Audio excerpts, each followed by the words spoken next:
So does Nalini Sriharan have the right to freedom, or are we setting a completely dangerous precedent? After all, she assassinated a Prime Minister, was part of the conspiracy to assassinate a Prime Minister. Should the view of the Gandhi family in this surmount political opinion? That's really the heart of this debate. Let's start with M. Radhakrishnan, Nalini Sriharan's lawyer. Mr. Radhakrishnan, in a sense, that is the political question at the heart of this. What sort of precedent are we setting when we let someone who has been part of a plan to assassinate a country's prime minister, that too for his policies? What sort of message will it send if we let Nalini out?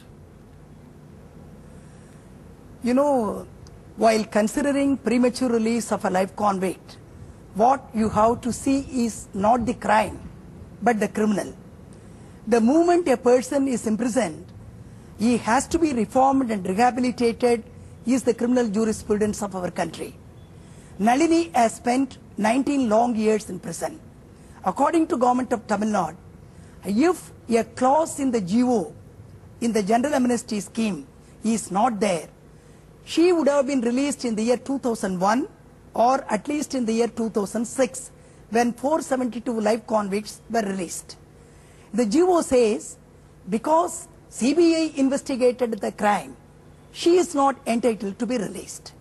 That clause she has been agitating before the court for the last about 4 years. In 2006, she challenged that clause. This clause is unconstitutional.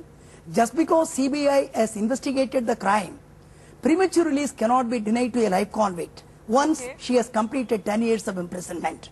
So this is the philosophy of premature release, not to keep the criminal to die in prison. That is against the constitutional philosophy. All right. Whether killing is, yes. You tell me. Yes, I've got your point. Let me go to Mr.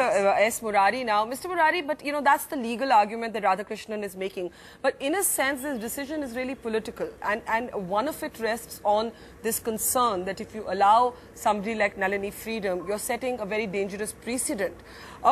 Do you agree with that, or do you believe that in a state where Tamil Nadu's politicians have often said that it would be a tragedy if Prabhakaran died before he did, that there's some sort of disconnect here where the head of the LTTE was somebody that Tamil Nadu's politicians did not want to die, but Nalini Sriharan, they have a completely different position on?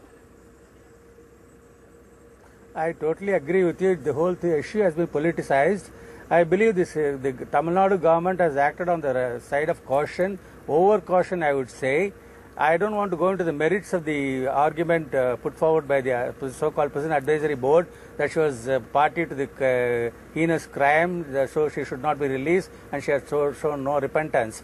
Because in the last hearing, what the report of the Prison Advisory Board was given to the court in a sealed cover by the Advocate General, and the first comment of the judges was, now that you have raised hopes, please act soon on it.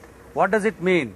The Advisory Board had probably favored her release. I don't know what happened between then and March 11 and now for the board to reverse the decision. Again, let us not go into the merits of the issue. Why did Sonia Gandhi ask for remission of commutation of death sentence to life? Because she didn't want the child to be orphaned. Because both Nalini and Murugan had been condemned to death. At least Nalini should live. She had spent 19 years in jail, best part of her life in jail. And to say that if she is released now, and her daughter is 18 years old and she has gone without a mother's upbringing, is absurd to say the least.